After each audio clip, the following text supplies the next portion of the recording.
Deixa a Bíblia aberta em Juízes 6,19. Preste atenção, quem não tem Bíblia, a primeira coisa que você deve fazer, o primeiro dinheiro que você receber, adquira uma Bíblia, amém? Primeira coisa, não tem fé sem a palavra de Deus. Quem alimenta a nossa fé é a palavra de Deus. Nós trabalhamos com a palavra. O mais forte do culto não é a música, não é a oração, não é o que você fala com Deus, é o que Deus vai falar com você. Isso é mais forte do que tudo. Então agora eu quero toda a sua atenção para você entender essa palavra. Semana passada nós falamos sobre a troca de espírito, que é fundamental para Deus poder derramar o espírito dele e fazer o que ele quer na sua vida. Você nem imagina o que Deus tem para você. Mas hoje eu quero falar sobre o altar, o poder do altar, a grandeza do altar. Olha a grandeza desse templo, olha o tamanho disso aqui. Eu pergunto para você, qual é o lugar mais importante do templo? Não seria essas lâmpadas LED? Essas pedras que vieram de Israel? Não. O lugar mais importante, o lugar mais forte é o altar, porque o altar representa Deus. O que é que o altar representa? O altar representa Deus. Bispo, o senhor está falando sobre a história de Gideão.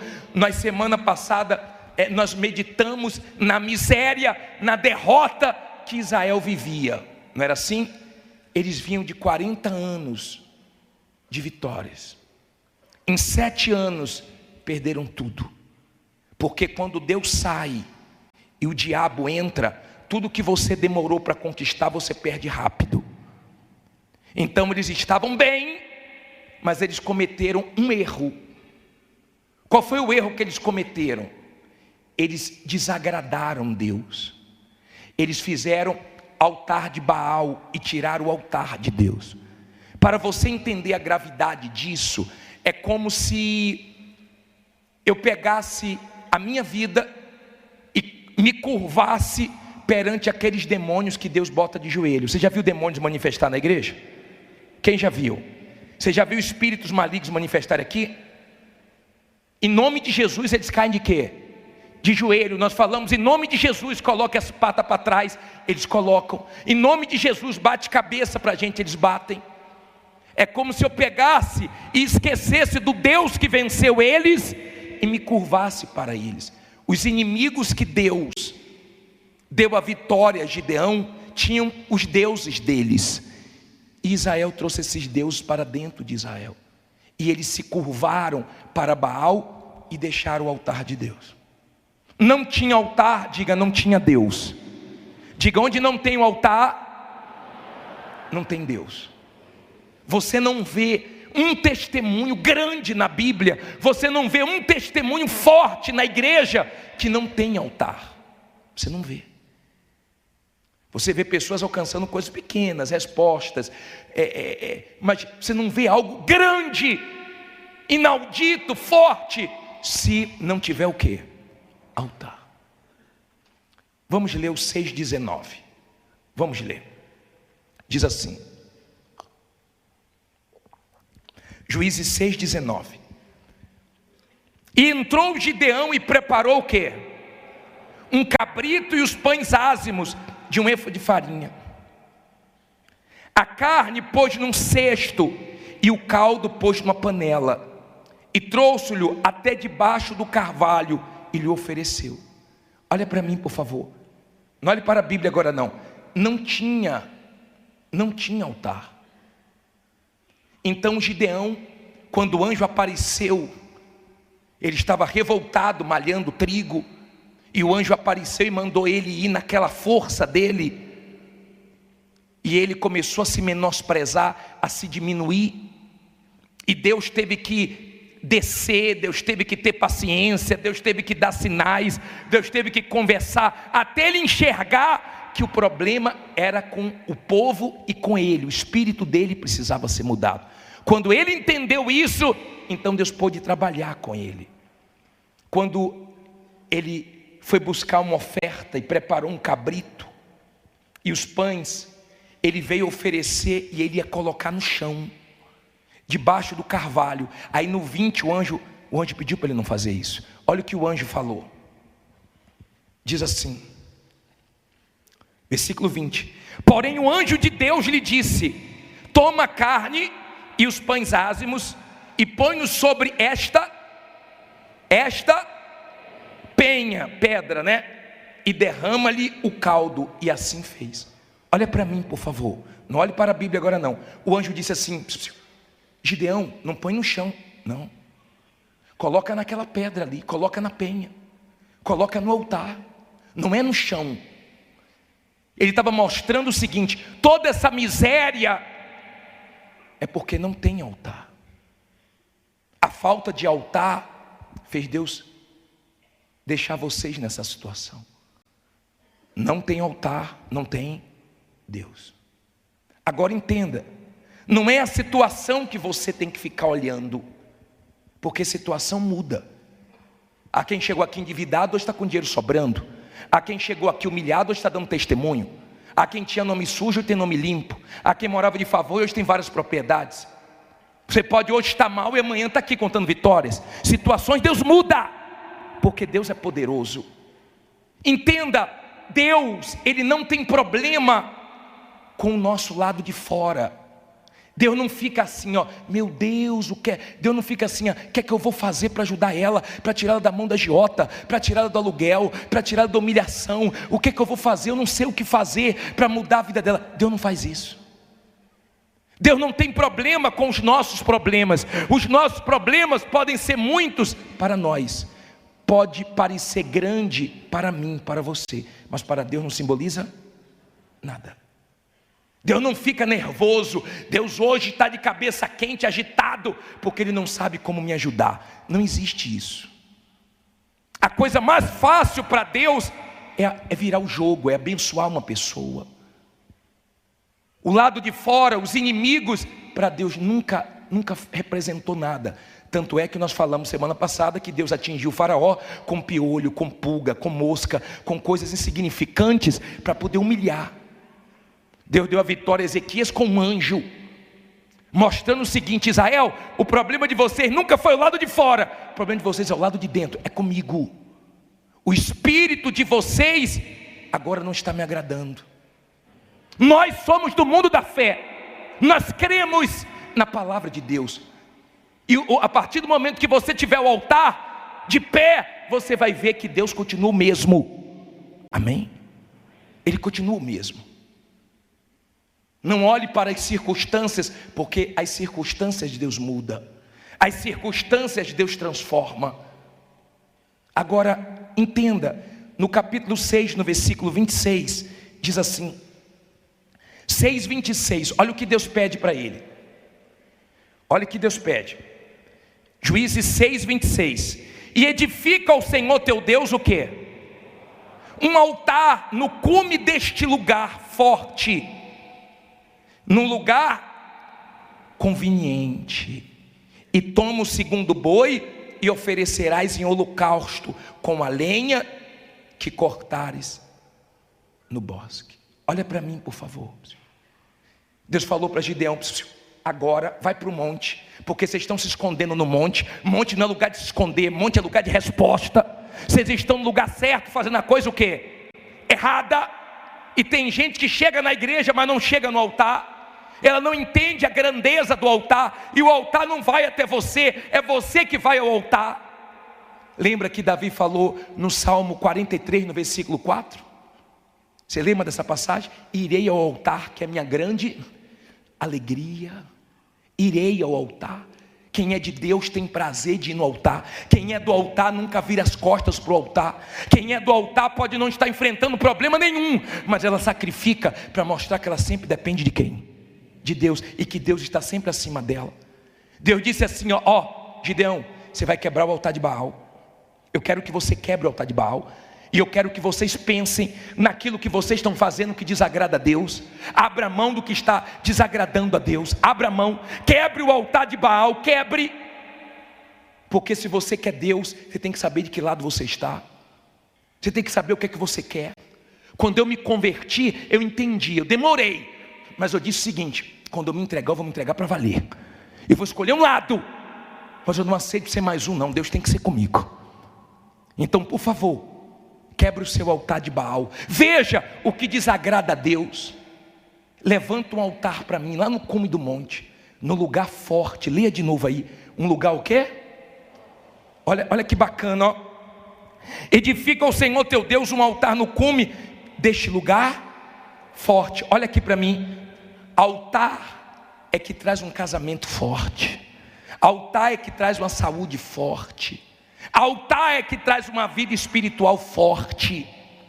Quando você tem altar, a Bíblia diz: aquele que serve o altar, do altar tira o quê? Seu sustento. Então Deus te sustenta emocionalmente, materialmente e principalmente espiritualmente, quando você tem altar. Esse é o lugar que o diabo mais odeia. Tudo que o diabo deseja é tirar a pessoa da onde? Do altar. O altar é lugar de fazer vida forte. O altar é o lugar de mudar de espírito. É o altar, é o lugar conveniente, é o lugar apropriado. Nós não subimos nesse altar, nem testemunha as pessoas dão aonde? Em cima desse altar. Nós só subimos nesse altar 2 vezes por ano. Nós respeitamos o altar. Não é qualquer um que sobe aqui, não é qualquer um nem que limpa aqui. Porque nós cremos que o altar é Deus. Tem altar, tem Deus. Tem altar, tem resposta. Tem altar, tem vida forte.